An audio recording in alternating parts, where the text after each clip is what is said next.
Приветствую всех на канале Магия Песка. Мои дорогие любимые зрители, меня зовут Ольга, и сегодня для вас я сделаю отсыпочку на такую тему. Какие тайны выйдут на поверхность? Что тайное станет для вас явным? Давайте посмотрим, что откроет нам песок. Загадайте на себя, на все тайное, непонятное, мутное, секретное, и пусть истина прольется. Я прошу высшие силы дать мне возможность ответить на все ваши вопросы и послать для вас только лишь самую важную, нужную и полезную информацию.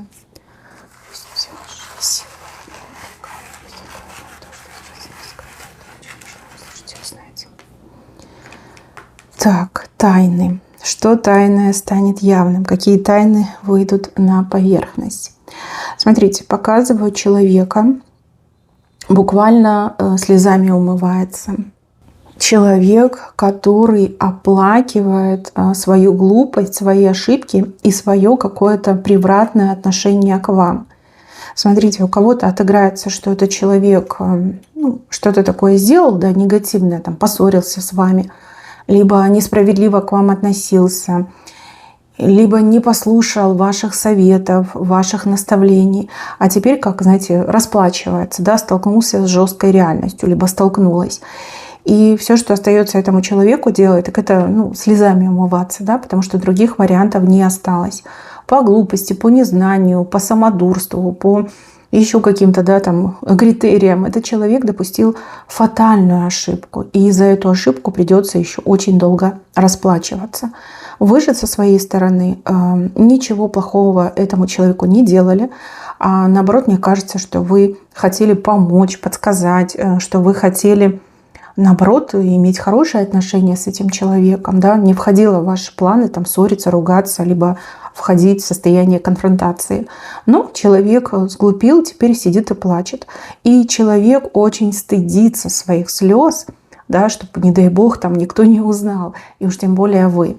Человек испытывает стыд и какой-то внутренний страх еще мне идет. Страх, наверное, перед будущим, а стыд и перед вами, и перед другими людьми. Сглупил, да, человек сглупил, очень глупо себя повел. Я не могу сказать, это мужчина либо женщина, потому что человек как-то, знаете, вот скукожился, закрыл лицо руками, и слезы текут. То есть, в принципе, и мужчина, и женщина может отыграться. Но, в принципе, вы такой конец для человека предвидели. Да? Возможно, когда там ссора произошла, либо когда человек отмахнулся, нагрубил, нахамил, вы так у себя в голове, да, увидели, как пролетела мысль, что человек плохо закончит. И вот, пожалуйста, оно сейчас происходит. Пока человек может скрывать, будет скрывать, а когда скрывать уже будет невозможно, тогда вы все и узнаете, и даже увидите своими глазами. Вот так вот, мои хорошие. Нечего было вас обижать, нечего было с вами ссориться, и надо было все-таки послушаться. Теперь этот человек это все прекрасно осознает, но время упущено, да, нужно расплачиваться за свои ошибки. Дальше.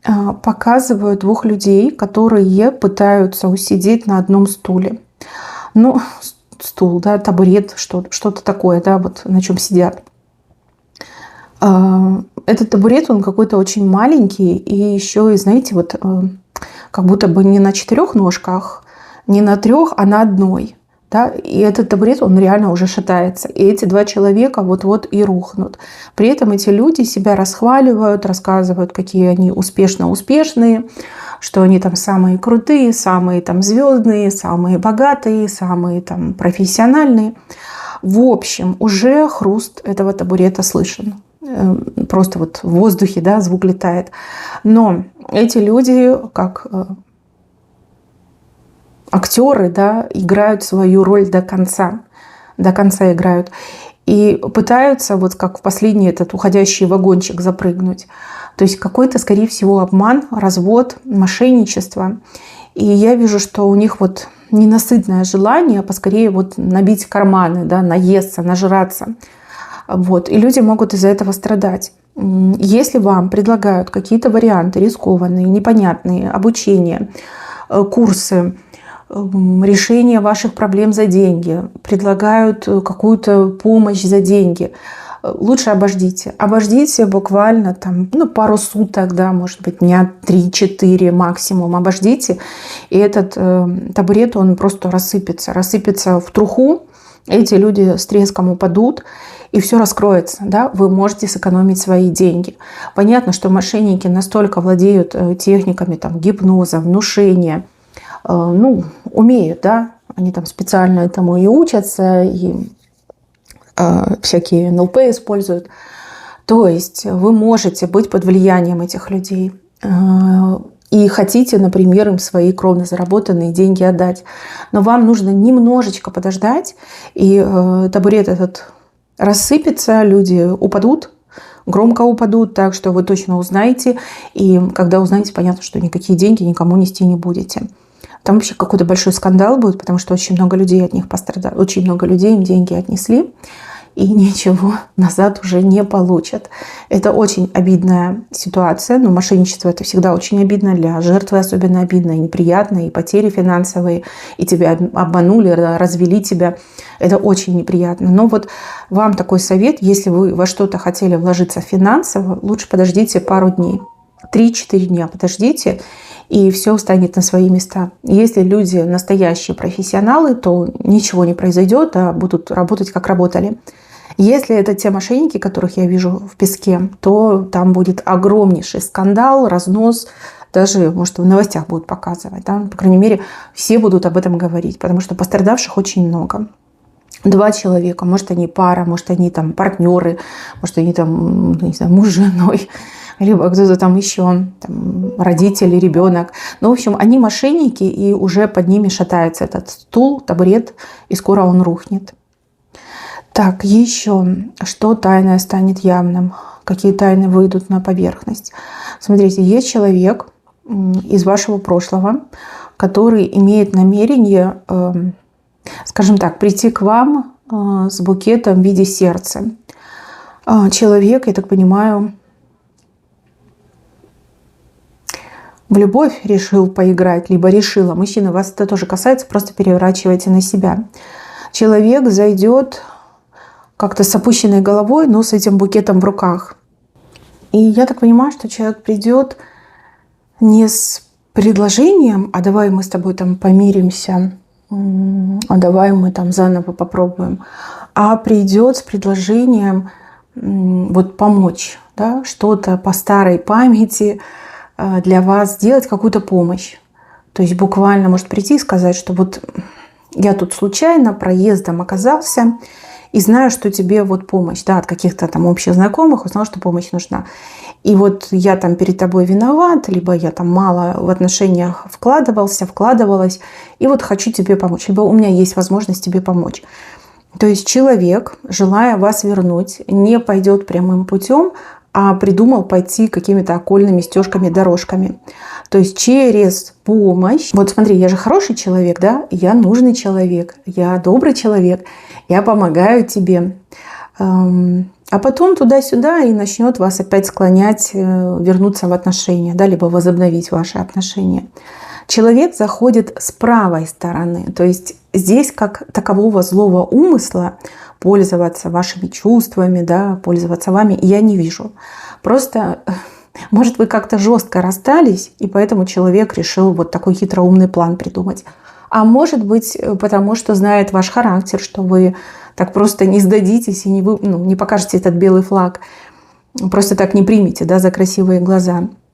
Возможно, у вас и были к друг другу претензии, что человек какой-то был неактивный, ничем не помогал, ничего не делал, никак не вкладывался. И тут человек такой, я с козырей зайду, значит, я ей начну помогать, либо я ему начну помогать. Она увидит, что я прям поменялась, и смягчится и меня примет. Почему вам важно это знать? Потому что человек действительно имеет намерение восстановить с вами отношения. Возможно, зная это, вы не захотите принимать эту помощь. А возможно, наоборот, когда вы поймете, что человек появится, не только предложить вам помощь, но и вернуть ваши отношения, как раз-таки именно это вас заинтересует, да, на это вы будете согласны. То есть помощь вам не нужна как такова, но ради того, чтобы помириться, восстановить отношения, вы согласитесь. Ну, вы разные, понимаете, разные. С правой стороны злого умысла нет, но есть такой вот хитро придуманный план, да, о том, как вас вернуть, о том, как опять с вами сблизиться. Ну, то есть общие дела, общие проблемы, они ведь реально сближают, да? Вот человек и придумал. Может, кто-то научил, может, кто-то подсказал. Ну, может, человек и сам, да, догадался. Вы должны про это знать. Дальше, мои хорошие. Есть кто-то, кто нечестным путем первое место занял. Может быть, имеется в виду соревнования, да? Конкурс, соревнования. Может быть, розыгрыш какой-то, даже лотерея, да, розыгрыш. Может быть, конкуренция по поводу там, вакансии. Может, и еще что-то. Вот человек нечестно первое место занял. И вам очень грустно от того, что вы считаете, что вы недостаточно талантливые, недостаточно профессиональные, недостаточно компетентные, что вам как будто бы чего-то не хватает. На самом деле вам всего хватает, я бы даже сказала, с излишком. Вы очень крутой профессионал, вы очень талантливый человек, вы должны были выиграть. Но поскольку все было изначально спланировано, да, это заговор, это сговор, все места уже были распределены заранее, понимаете? Среди знакомых, либо среди тех, кто там денежку занес. Поэтому на себя не берите. Это очень плохая ситуация и очень болезненная, но то, что вы занимаетесь самокопанием, самобичеванием, саморазрушением, это плохо на самом деле. К сожалению, коррупция, сговор – это повсеместно в нашем мире. И даже в самых благополучных странах это тоже присутствует в той или иной мере. Может, не так явно, как в некоторых, но тем не менее везде присутствует. Это как бы, знаете, теневая сторона человека. И вашей вины нет. Просто, скорее всего, это была не ваша ситуация. Что-то изменить, доказать нет, наверное, не получится, потому что там целая шайка-лейка, и все они друг за друга, потому что, если что, паровозом пойдут, да, отвечать. Поэтому будут, конечно, отнекиваться, оправдываться и там еще и вас выставлять виноватой. Но на самом деле это все сговор. Сговор, заговор, коррупция. Вот. Себя, пожалуйста, пожалейте и успокойте. Будет другой конкурс, будет другая вакансия, будут другие там соревнования. Вот там вы выиграете. А в этот раз, видите, все нечестно случилось. Абсолютно нечестно. Печально, грустно, но сейчас ничего не поделаешь. Возможно, через время, может быть, там где-то к середине года, либо второй части года, да, будет какое-то разбирательство, будут там копать, разбирать. Не факт, что докажут, но тем не менее, что-то может быть. Но уже как случилось, да, случилось. Себя, пожалуйста, не вините. Если такая ситуация произошла не с вами, но с вашим близким человеком, и вы видите, как человеку плохо, да, человек сам себя винит, считает себя там неталантливым, непрофессиональным, просто поговорите и объясните. Скажите, налицо это сговор, заговор. Там все было распределено и получили знакомые, либо те, кто деньги заплатили. Все, вот как-то так мне идет. Отвратительная ситуация, и поверьте, эти люди, которые это сделали, они обязательно будут наказаны, но наказаны в свое время, не сейчас.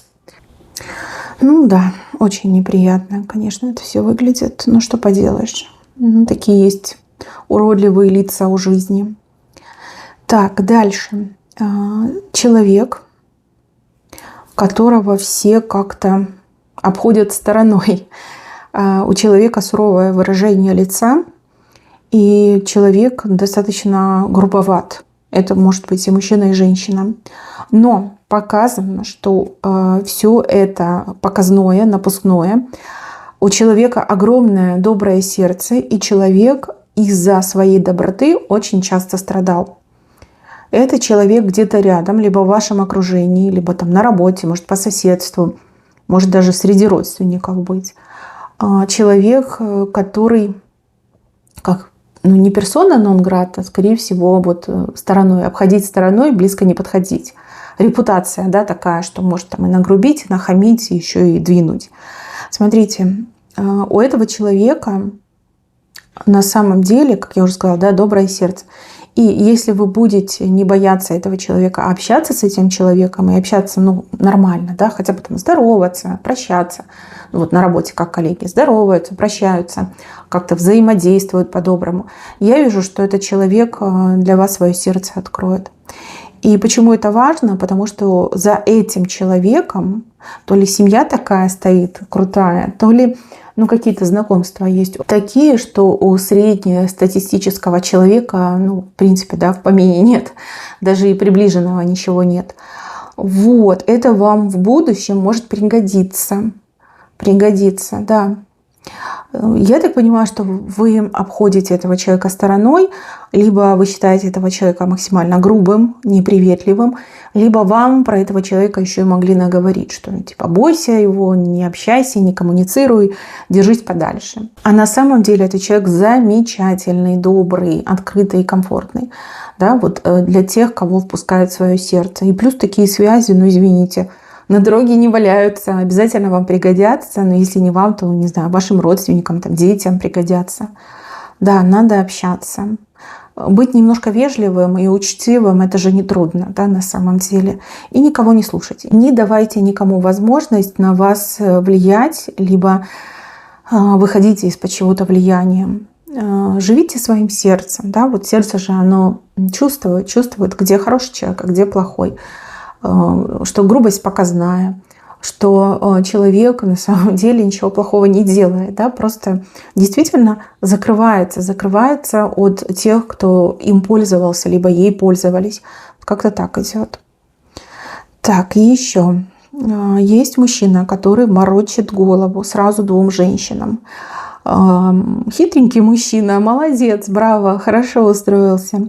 Одной женщине он говорит плохое про другую, а потом, когда роли меняются, он, значит, другой женщине про первую говорит плохое. Ему хочется, чтобы его везде жалели, потому что ему то ли не хватает этих эмоций, чувств, то ли он какую-то еще выгоду получает. То есть двух женщин друг против друга настраивает, сам он посредине, и хочется, чтобы его жалели, ласкали и по максимуму внимания получать. Очень похожая картинка на маму и жену. Да? А мужчина посредине, сын, то есть муж посредине. И он может вот так вот выживать, скажем так, да, либо обустроить свою жизнь, что вот он приходит к маме и говорит: мама, я такой голодный, там жена меня не кормит, она там обо мне не заботится. И мама такая: ой, сыночек, там садись, я тебя накормлю, какая у тебя жена там скверная женщина. Он приходит от мамы к жене и говорит: вот представляешь, моя мама, она там меня отругала, она меня там то сё, она такая: какая у тебя мама злая, да, давай я тебя пожалею, там пылиночки с него все сдувают. Очень классная для него позиция, но очень деструктивная позиция для этих двух женщин. Почему? Потому что эти две женщины начинают по-тихому друг друга уже ненавидеть. Потому что мужчину обижают, да, и та мужчину любит, и это мужчину любит. На самом деле, девушки, если у вас какие-то претензии к вашей свекрови, либо вы свекровь, и у вас претензии к невестке, вы лучше напрямую с ней поговорите и обсудите это все. Так и скажите, что мой сын на тебя жалуется, да? Либо мой муж на вас жалуется. Вот. Проговорите это все, и вы поймете, как он вами управляет, как такой, знаете, кукловод-любитель, да, который выгоду получает от того, что вы обе его жалеете, а на нем пахать надо, на нем нужно работать. Его нужно заставлять работать, и вообще он как мужчина, как сильное, как сказать, начало должен, наоборот, помогать своим женщинам, поддерживать мир в кругу своих женщин и не быть камнем преткновения. Что-то ласки ему хочется, чтобы его все жалели. Но это нормально вообще для взрослого половозрелого мужчины? Это просто какой-то нонсенс. Да, и настраивает вас друг против друга.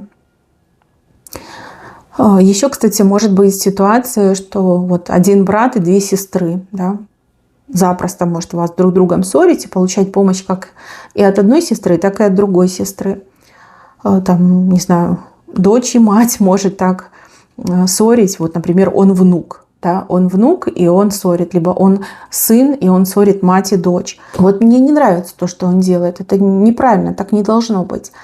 Никто ни с кем не должен ругаться. И ладно бы он это делал неосознанно, но он же выгоду получает, понимаете? Это прям вообще скверно. Так, еще у кого-то украшения. И украшение, я так понимаю, грязное. Грязное в энергетическом плане. А у кого-то и не только в энергетическом плане. К сожалению, там эти всякие бактерии, да, они живут везде и на всем практически. Возможно, вам нужно почистить свои украшения. Будь то серьги, будь то цепочка, кулончик, что еще может быть? Ну, кольца тоже могут быть. Что-то надо почистить. И желательно чистить не только от загрязнения, но и энергетически. Энергетически почистить очень легко. Вы просто свое украшение положите на соль. На соль. Чем дольше лежит на соли, тем лучше. Вот идет мне, что есть что-то вот как загрязнение, да? Загрязнение. Может быть, чей-то червивый глаз попал на ваше украшение. Ну, как притянул, да, взгляд. Обычно на что смотрят? На что-то яркое, блестящее, что в глаза бросается. Ну, а может, действительно там вот загрязнение произошло и какие-то нехорошие бактерии, которые могут вызывать раздражение кожи. Надо чистить. А если вы кому-то еще и в руки давали, да, вот кто-то попросил, да, покажи колечко, покажи там браслетик, то, возможно, у человека, на человеке, вернее, есть негатив, и человек твоими руками потрогал, и ваше украшение теперь тоже загрязненное. И из-за этого могут быть какие-то мелкие неприятности. Конечно, не такие, как у того человека, кто под негативом, но тем не менее. Но обычно девочки любят там друг друга мерять, да, примерять. И, ну, может, не сережки, но там браслеты, кольца, да, часы могут просить померить, и даже колье. Ну, поэтому надо чистить. Вообще возьмите себе за практику хотя бы раз в 3 месяца чистить свои ювелирные изделия. И чистить не только от грязи, но и от негатива. Да? Вот на соли, как я сказала. Соль, она все вытаскивает, вытягивает весь негатив. Вы потом эту соль просто куда-нибудь в унитаз, да, смойте. Либо, если есть возможность, там проточная вода, река, озеро, море, туда несите и там смывайте. Вот. На соли, ну, желательно, чтобы сутки полежало, не меньше, чем сутки. А так, чем дольше, тем лучше. Да, больше негатива вытащится. Так, дальше. Показывают тайну, связанную с женщиной, с которой вы общаетесь. Но взаимодействуете точно. У этой женщины что-то с деньгами. Я так понимаю, что просто потратила, куда попала, а теперь денег нет. И эта женщина может придумать какую-то душещипательную, разрывающую историю. Ну, вот деньги ей нужны, да, чтобы вы ей, там, не знаю, в долг дали, либо просто ей денег дали. Знаете, она-то придумает, она-то вам расскажет, но вы потом так сильно переживать за нее будете, что у вас даже на этой почве, не знаю, давление может повыситься. И, возможно, это не просто подруга, да, возможно, это и родственница. Нет бы честно рассказала, вы бы помогли 100%. Но, видимо, боится осуждения, что вы скажете: а, ты все протрынкала, там, профукала, поэтому без денег осталось. И вот, скорее всего, будет придумывать какую-то небылицу, какие-то проблемы несуществующие, вот лишь бы получить средства. Давайте так договоримся. Она к вам, конечно же, подойдет. И, конечно, будет рассказывать свои душещипательные истории. Но вы, пожалуйста, не принимайте близко к сердцу. Понимаете, что ей просто нужны деньги, и она стесняется рассказать, ну, куда она их потратила, да, куда она деньги спустила. Вот. Ну, можете дать, дайте, не можете дать, не давайте, но близко к сердцу не принимайте, потому что я вижу, что у вас, вот, как, знаете, повышается давление, и потом, не знаю, голова будет болеть, слабость пойдет, головокружение случится, да. Оно вам надо на пустом месте, вот эти все проблемы по здоровью, поэтому как-то надо быть поосторожнее, быть более толстокожей, да, и менее легковерной. Это хороший навык и в жизни помогает. Так, и еще. Вот тут показано, что вы что-то сделали, но переживаете. Вы переживаете о правильности своих поступков, решений, суждений и действий. А я вам так скажу, вы все сделали правильно. Чуть-чуть попозже вы точно убедитесь в том, что вы все сделали правильно. Выбор был сделан правильно, решение было принято правильно, поступок был правильным. Вы в этом прямо конкретно убедитесь, но немножечко попозже. А сейчас себя не мучьте, отпустите ситуацию, результаты к вам придут. Да, вот это вот откровение, оно к вам придет. Дальше, мои хорошие, показывают дом, окна светятся в доме. Кто-то постоянно заглядывает к вам в окна. Кто? Чувствовали вы на себе взгляд? Мне вот идет, что заглядывают, либо интересуются, либо есть те, кто могут заглядывать. Даже если вы живете в многоэтажке, там на последнем этаже, на самом высоком этаже, оптика есть, да, есть дроны всякие с камерами.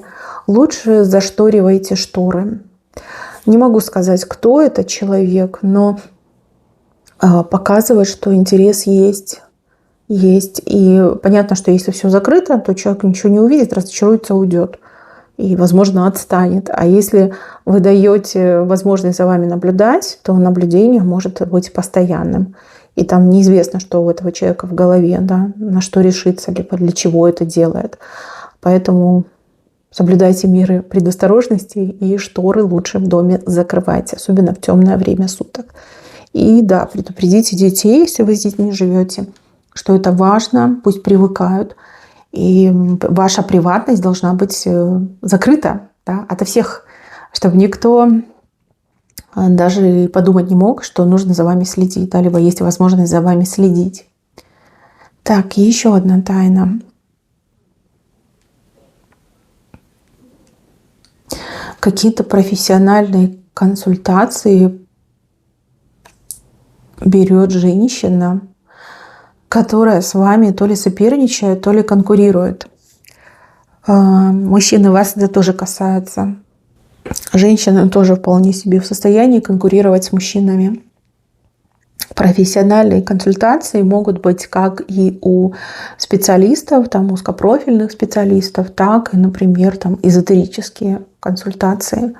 Может быть, к какому-нибудь экстрасенсу либо к магу ходит эта женщина и берет консультации, что ей делать, как вас в конкурентной борьбе либо в соперничестве победить.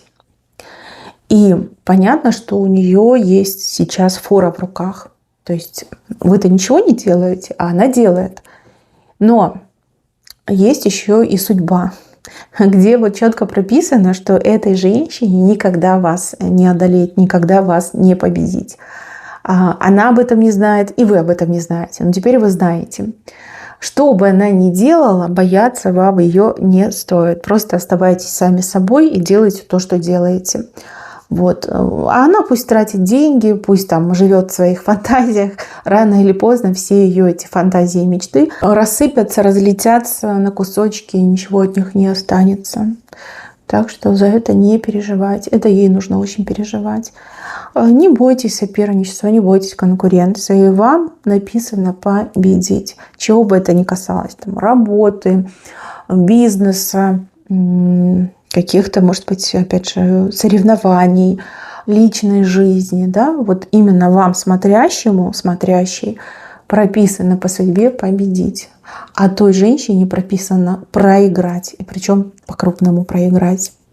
Так, мои дорогие, на этом у меня все. Берегите себя. Всем спасибо за внимание. Всем пока-пока.